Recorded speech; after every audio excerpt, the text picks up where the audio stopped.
Sebuah dunia seukuran planet Mars melesat sendirian di kegelapan tata surya yang masih sangat muda, menuju satu titik yang nantinya akan mengubah segalanya.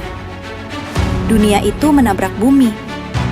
Bukan gesekan kecil di orbit, bukan hujan meteor biasa, tapi tumbukan penuh antara dua planet yang nyaris seukuran satu sama lain. Dan dari puing-puing tabrakan itu, lahirlah benda langit yang setiap malam menggantung di atas kepala kita. Kedengarannya seperti adegan film bencana luar angkasa. Tapi ini justru teori paling kuat yang dipegang para ilmuwan planet soal asal-usul bulan kita. Untuk memahami betapa liarnya peristiwa ini, kita perlu mundur dulu ke masa ketika tata surya masih benar-benar berantakan. Sekitar 4,5 miliar tahun lalu, matahari baru saja terbentuk, dikelilingi piringan raksasa berisi gas, debu dan bongkahan batu yang saling tarik-menarik oleh gravitasi.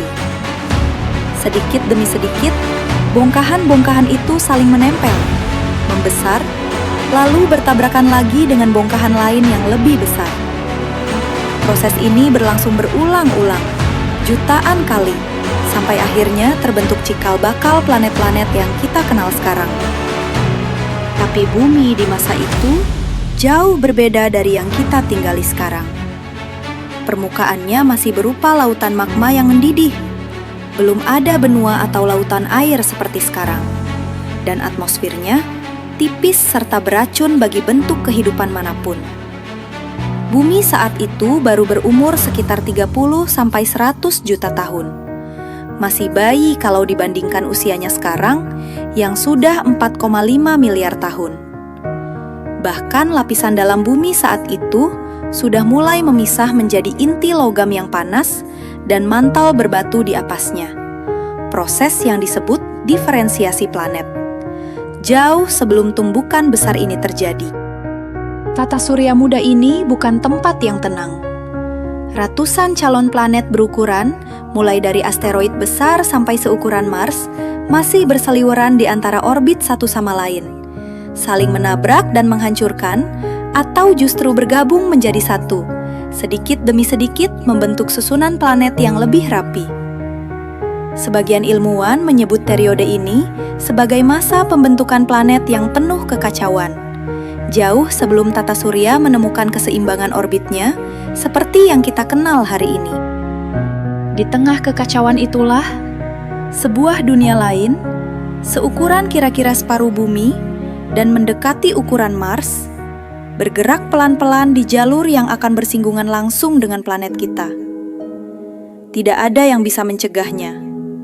Pertemuan itu bukan cuma akan mengubah wajah bumi selamanya, tapi juga akan meninggalkan warisan yang masih bisa kita lihat setiap malam, ribuan tahun kemudian. Ada satu pertanyaan yang wajar muncul. Kalau ada planet lain menghantam bumi dengan kekuatan sebesar itu, kenapa bumi tidak hancur berkeping-keping dan lenyap begitu saja? Jawabannya ada di sudut tumbukannya, dan disitulah cerita ini jadi makin menarik. Para ilmuwan menamai planet penabrak ini Theia, diambil dari nama dewi dalam mitologi Yunani yang dipercaya sebagai ibu dari Dewi Bulan. Ukurannya diperkirakan mendekati Mars, kira-kira separuh diameter bumi, dunia utuh dengan inti besi dan lapisan batuannya sendiri. Theia tidak menabrak bumi secara frontal. Kalau tumbukannya lurus dari depan, kedua planet kemungkinan besar melebur jadi satu bola batuan tanpa bentuk. Yang terjadi justru tumbukan menyamping, seperti bola biliar yang mengenai bola lain di bagian pinggirnya. Sudut inilah yang menyelamatkan bumi dari kehancuran total. Energi yang dilepaskan saat tumbukan jauh melampaui apapun yang pernah disaksikan sejarah manusia. Suhu di titik tumbukan melonjak sampai ribuan derajat dalam hitungan detik. Sebagian besar lapisan luar Theia dan mantel bumi menguap, berubah jadi awan gas panas dan lelehan batuan yang terlontar keluar angkasa. Sementara inti besi Theia yang lebih padat justru tenggelam dan bergabung dengan inti bumi. Menariknya, Kita punya cara untuk menguji cerita sedahsyat ini, meski peristiwanya terjadi miliaran tahun lalu dan tidak ada satupun manusia yang menyaksikannya. Buktinya, ada di batuan yang dibawa pulang astronot dari permukaan bulan, tersimpan rapi di laboratorium selama puluhan tahun. Saat sampel batuan bulan hasil misi Apollo diteliti, para ilmuwan membandingkan komposisi kimianya dengan batuan dari mantel bumi. Hasilnya mengejutkan. Unsur-unsur seperti oksigen dalam batuan bulan punya susunan isotop yang nyaris identik dengan batuan bumi. Jauh lebih mirip dibanding batuan dari meteorit atau planet lain di tata surya. Kemiripan ini sulit dijelaskan kalau bulan terbentuk sendiri dari awan debu yang terpisah dari bumi sejak awal. Tapi jadi masuk akal kalau sebagian besar materi pembentuk bulan memang berasal dari mantel bumi sendiri, persis seperti yang diprediksi skenario tumbukan tadi. Petunjuk lain datang dari inti bulan. Dibandingkan planet dan satelit berbatu lain seukurannya, inti besi bulan jauh lebih kecil secara proporsional terhadap ukuran keseluruhannya. Ini cocok dengan cerita bahwa bulan terbentuk dari lapisan luar dua planet yang meleleh dan terlontar ke angkasa, bukan dari inti besi yang berat, karena inti besi Theia sudah keburu tenggelam dan menyatu dengan inti bumi sebelum sempat ikut membentuk bulan. Sebelum lanjut ke bukti berikutnya, ada satu hal menarik yang jarang disadari orang. Coba pikirkan, apa jadinya bumi kalau tabrakan ini tidak pernah terjadi dan kita tidak pernah punya bulan sebesar sekarang? Planet Mars yang cuma punya 2 bulan kecil menyerupai asteroid, diketahui punya kemiringan poros yang berubah-ubah cukup liar dalam skala waktu jutaan tahun, karena tidak ada bulan besar yang menstabilkannya.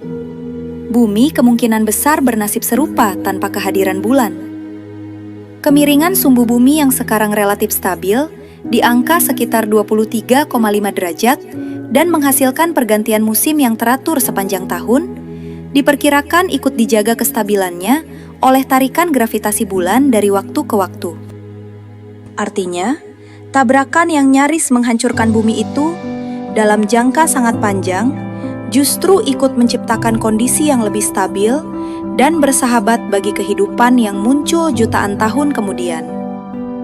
Tanpa insiden yang kelihatannya seperti bencana itu, iklim di bumi mungkin akan jauh lebih liar dan sulit ditebak dibanding yang kita kenal sekarang. Bukti lain datang bukan dari batuan, tapi dari layar komputer. Para ilmuwan menjalankan simulasi numerik yang mencoba meniru ulang tumbukan ini dari berbagai sudut, kecepatan, dan ukuran planet penabrak. Simulasi yang paling realistis dan paling sering menghasilkan sistem bumi bulan mirip yang kita amati sekarang, ternyata konsisten dengan skenario tumbukan miring seukuran Mars tadi. Bukan skenario lain seperti bulan yang tertangkap gravitasi bumi begitu saja, atau bulan yang terbentuk dari piringan debu terpisah sejak awal. Teori ini dikenal di kalangan ilmuwan dengan nama Giant Impact Hypothesis atau hipotesis tumbukan raksasa, dan sampai sekarang masih terus diuji. Salah satu teka-teki terbesarnya, komposisi bumi dan bulan ternyata jauh lebih mirip daripada yang diprediksi model-model awal. Padahal, Theia dan bumi mestinya tumbuh dari bahan yang sedikit berbeda. Untuk menjawabnya, sebagian ilmuwan menduga terjadi pencampuran material yang jauh lebih menyeluruh saat tumbukan, sementara sebagian lain menduga Theia sendiri memang sudah punya komposisi mirip bumi sejak awal. Perdebatan ini menunjukkan bagaimana sains bekerja. Teori yang didukung banyak bukti tetap terus disempurnakan, bukan dianggap final selamanya. Dari semua penjelasan yang pernah diajukan soal asal-usul bulan, skenario tumbukan raksasa ini tetap yang paling konsisten dengan bukti yang kita punya. Mulai dari komposisi batuan, sampai ukuran inti bulan. Jadi setiap kali mendongak ke langit malam, dan melihat bulan bersinar tenang di atas sana, ingatlah bahwa benda itu bukan sekedar bongkahan batu yang kebetulan mengorbit bumi. Bulan adalah bekas luka sekaligus warisan dari salah satu peristiwa paling dahsyat dalam sejarah tata surya kita. Sisa dari planet lain yang pernah menabrak rumah kita sendiri, dan justru ikut menjaga rumah itu tetap layak huni sampai hari ini. Kalau kamu jadi salah satu makhluk hidup pertama di bumi, dan bisa melihat langsung tabrakan sedahsyat itu, kira-kira bagaimana reaksimu? Tulis jawabanmu di kolom komentar. Terima kasih sudah menonton. Jangan lupa dukung channel ini dengan like dan subscribe. Sampai jumpa di video selanjutnya.